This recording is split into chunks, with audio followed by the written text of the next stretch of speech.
Looking to stay informed about South Korea's fast-evolving political, business and cultural landscape? Join us on Korea Pro, the go-to resource for in-depth analysis expertly curated by top-tier professionals. And now you can pick the membership level that best suits your needs, thanks to our new subscription packages. Starting at just $199 annually, you can access daily analysis and our weekly podcast.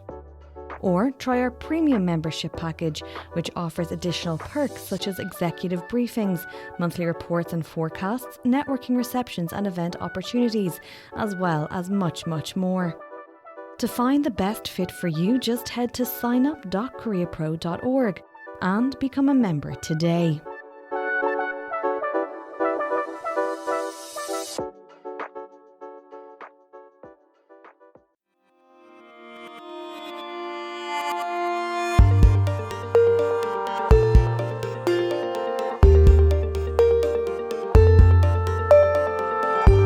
Hello listeners and welcome to the NK News Podcast. I'm your host, Jacco Zwetsloot, and today it is Tuesday the 26th of August 2025 and I'm joined here in the studio by Alannah Hill. Alannah, welcome. Thank you so much for having me again. Now, I don't know about you, but I'm in a Signal chat group. I won't say if it's the one with Pete Hegseth and Marco Rubio and JD Vance, but overnight it blew up because President Lee Jae-myung was having a summit in Washington, and when I went to bed I was a little bit nervous having seen what President Trump put on his Truth Social yesterday. I thought, oh no, is he about to be Zelensky? But I woke up in the morning, actually it looked like it was okay. Yeah, I also woke up quite early to a plethora of Yonhap alerts, and luckily Jungmin... Warning, urgent. Yeah. But yeah, I think it was an interesting summit. It comes on the back of Lee meeting Ishiba over the weekend. Yeah. During that summit, they reaffirmed their commitment to the complete denuclearization of the Korean Peninsula. Apart from that, nothing really major coming out of that. This morning we're hearing from the Trump summit, there actually was some talk about North Korea. Has basically asked Trump to play the, I'm doing air quotes here for our listeners, peacemaker role in discussions with North Korea. So to pick up from where he left off, basically at the end of the Hanoi summit in 2019. Right. Acknowledging that he does have some sort of relationship with Kim Jong-un and asking him to use that relationship to try and get Kim to come back to the negotiating table. He also made a joke that they should build a Trump Tower in North Korea. Potentially play golf there. Oh yeah, well they do have a golf course there. They do. Actually, Anton wrote a great story about it recently. And of course, Trump was thrilled with these suggestions. Usual, he respects Kim. They have a great relationship. He was asked about a potential timeline when he could potentially meet Kim. Right. Trump threw out maybe this year. But he also said the interesting words, in the appropriate future, I think was the phrasing that he used, which is, vague. It's a bit like the old in due course from the Cairo Declaration. Yeah. So it's kind of like, well, whenever it works out.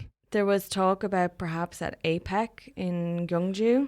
Right, late October. So coming up real soon, basically 2 months from now. It seems unlikely, but you never know. I do recall Unification Minister I think it was Jong Dong-young, right, who floated the idea of, hey, let's invite Kim Jong-un to come to Gyeongju for the APEC summit. Yeah. I wonder, has he got that invite or RSVP'd? Right. And then they also talked about things like US troop deployment, base arrangements in South Korea, shipbuilding, things like that. Right. But nothing really coming out specific about USFK. So yeah, we'll just have to wait and see with that one. I do recall Donald Trump saying something like, it'd be nice if the Koreans would give us ownership of the land where we have our large fort, was the word that he used. Okay. Well, we'll see.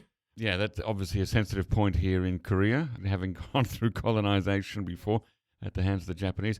Now, I think Kim Yo-jong has said before in a public statement that they'd be interested in talking with the United States as long as denuclearization is not on the table. Yes. So when Presidents Lee and Trump were talking in Washington yesterday, or overnight, and they talked about picking up the negotiations again, did they talk about denuclearization? Was that there? I'm not sure. Actually, I don't know the answer to that, Jacco. Right, so it wasn't one of the major headlines coming out of the meeting, right? No, okay, definitely so not. It's basically, we'll talk. So maybe conditions can be found in which Kim Yo-jong and Kim Jong-un and Donald Trump can agree to meet and greet and see where that goes. Stranger things have happened. Stranger things have happened. We've lived through it, and we hope to live through more of the same.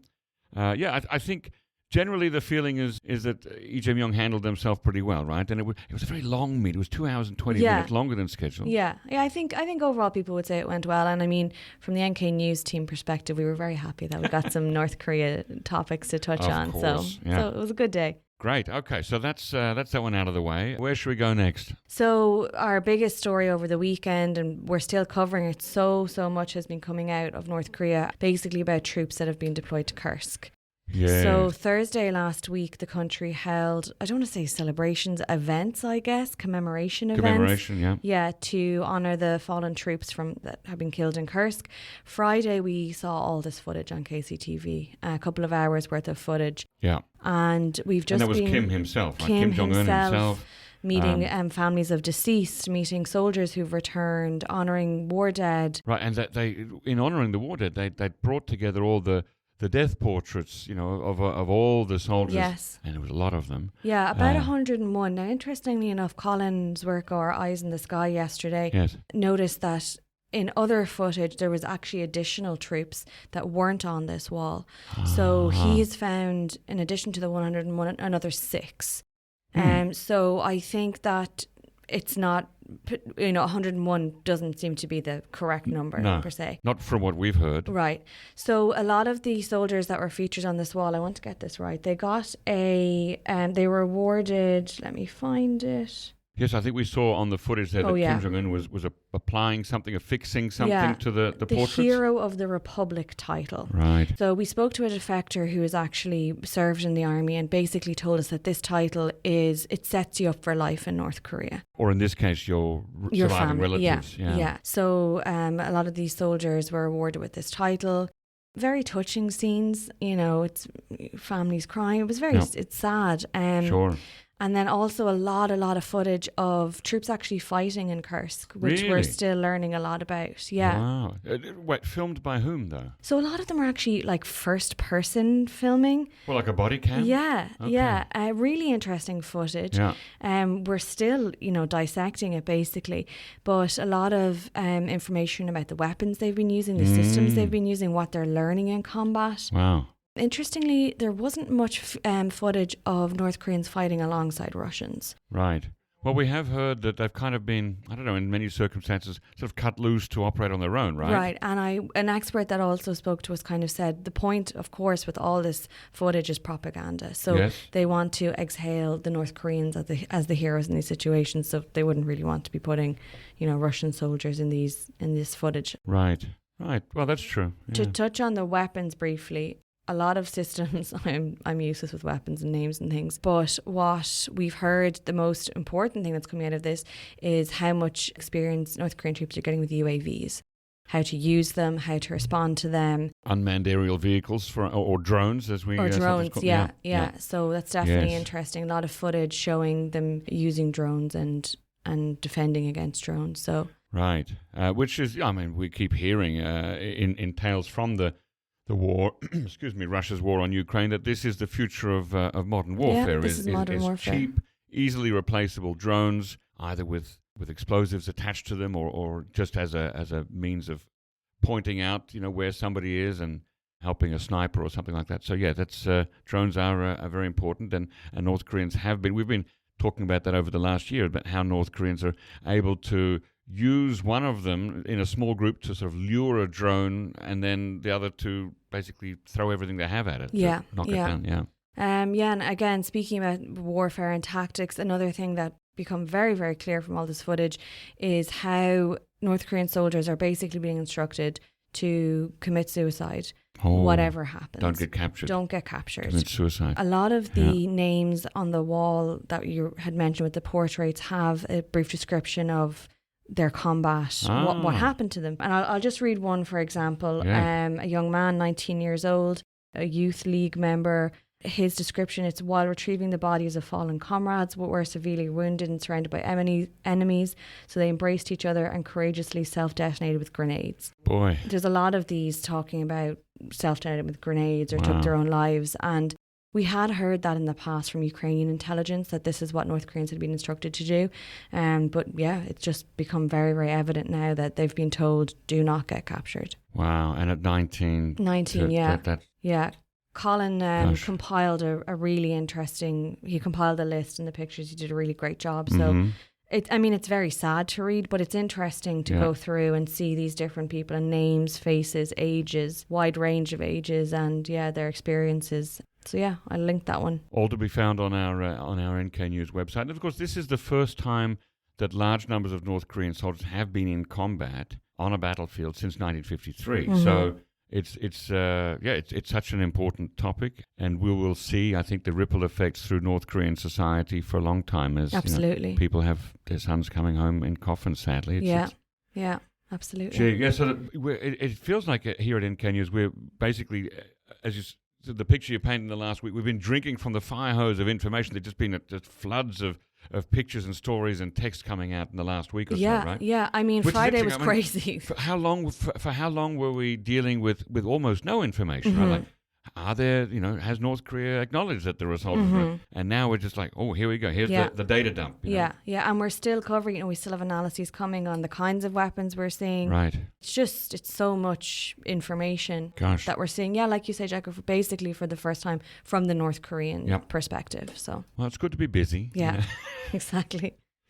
Okay, so let's move on then to a story that we talked about last week. This 95-year-old convicted spy for North Korea, born in the south in Ganghwa Island, just past Gimpo, but he went to North Korea and then sent back, got arrested in 1953, spent many, many years in prison, 40-something years in prison, was released in 1995, had the opportunity to go back, be repatriated to North Korea in 2000, but said, no, I'm going to stay here until the Americans leave. I'm going to continue the struggle.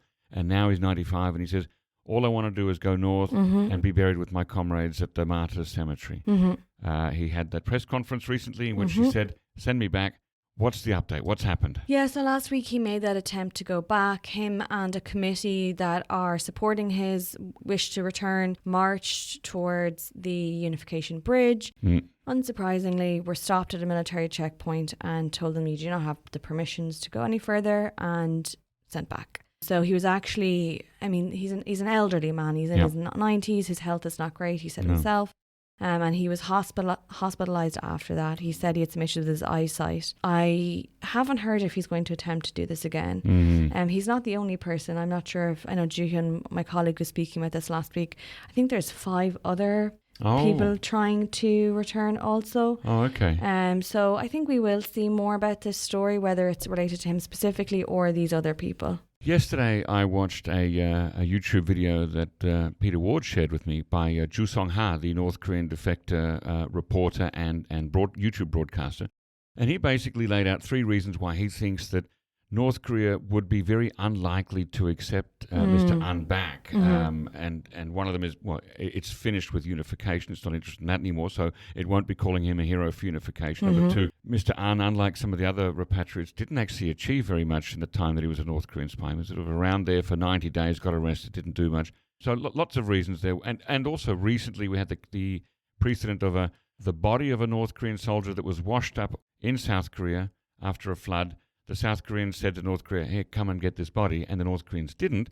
So we're not sure. Well, has North Korea expressed any interest? Have they sort of made any messaging at all saying, give this man back? How dare you keep him? No, and from my understanding too, I know it's slightly different, but we've seen in recent months when these North Korean fishermen flowed across the NLL, and North Korea apparently has made no attempts to respond to South Korean messages to say, these people want to go back. Let's meet and do an exchange. So it typically North Korea would make a lot of noise because again, it's a propaganda victory for them to make. These North Koreans they went to the south and they want to come back. And we had this conversation also in the office last week because I felt the same. Would someone like this not be a great propaganda tool? But clearly not. They have no interest. So right, and I'd hate to be the one to break that news to Mr. An Hak-sop, but I can imagine that would be quite devastating to hear. After all those years of struggle at 95, that I'm sorry, but your republic doesn't want you back anymore. That was bad luck for him. It's a sad story, a sad end to a long life. Yeah. You've also got some news about a defector survey. Yes, absolutely. So we got some defector numbers out yesterday. The total number of defectors arriving in South Korea for the first half of this year is at 96, somewhat similar to the same period last year, less than the second half of last year. 88 women, 8 men, and again, just, highlights how these numbers have decreased from their height. Yeah. A lot of these people apparently had been in third countries, living in third countries. Mm-hmm. Since probably well before COVID, I imagine, right? Yeah. Right, and then made the move to defect. Yeah. And so, that's the numbers for the first half. Because we know that it's so hard now to cross that border with China, thanks to all the new fencing and the motion detection cameras and all the new tech, basically, that we're now, in a way, it's like going back to the 60s, 70s, 80s and early 90s when almost all the defections were happening across the demilitarized zone. If you're going to have any defections now that direct from North Korea to South Korea, they're mostly going to happen at the demilitarized zone rather than over China and then down. That's a much more dangerous or difficult route now. Absolutely, yeah. Yeah. And then I suppose last defector story kind of touches on the same one. Jihyun actually covered a really interesting study that was released, I think it was last week, about how North Korean defector children, how they face a much higher risk of psychiatric disorders. Wow. Things like ADHD, depression, PTSD. The study compared North Korean defector children and their South Korean counterparts. And I think what really stood out to me in that one was this wasn't a case of North Korean children who had recently defected, had only been here for a short time. Defecting basically can impact these children for 15 years until after they arrive in South Korea. So very long time. Just again highlighting the support that needs to be given to North Koreans coming to the South, I think. Well, now, I haven't read this study, but I do wonder if the long-term effects of malnutrition are in there as well somewhere, because we have heard many times over the years that malnutrition at a young age leads to problems with brain development. And that's going to have a long, long tail. It's not just a couple of years there. The study cited specifically different social and political environments, like growing up one way and then coming to the South. But as you say, Jacco, I'm sure that all those factors have impacts on these children. So, yeah. Now, Alannah, after some years of being a guest on this podcast, you're going to be a host of your own show soon. You're leaving us. Yeah, I'm very excited. I'm going back to KBS, where I started many, many years ago. Wow. And I'm going to be hosting Korea 24. So wonderful. From next month, yeah. Okay. Will you be competing against us and doing lots of North Korean stories? Maybe a sprinkle, maybe one or two. I'm hoping my lovely colleagues will graciously appear from time to time. But yes, if you're ever looking for a future guest, you have a whole room full of colleagues here. I'm going to pull. I myself am willing to come on the KBS show. Good, looking forward to it. So I'm excited, but hopefully I'll be sticking around in NK News in some capacity. You're not going to get rid of me that easily. Excellent. I'm glad to hear that. Well, thank you so much for coming on the show, and all the best at KBS. Thank you, Jack. I appreciate it.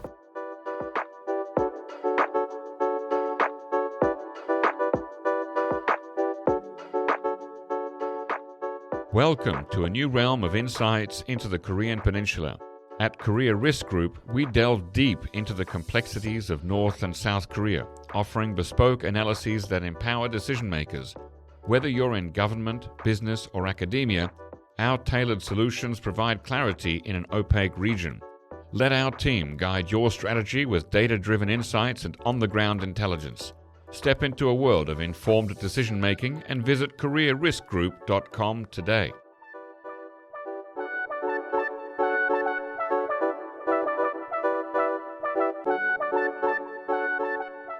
Ladies and gentlemen, that brings us to the end of our podcast episode for today. Our thanks go to Brian Betts and Alannah Hill for facilitating this episode, and to our post-recording producer genius Gabby Magnuson, who cuts out all the extraneous noises, awkward silences, bodily functions, and fixes the audio levels. Thank you, and listen again next time.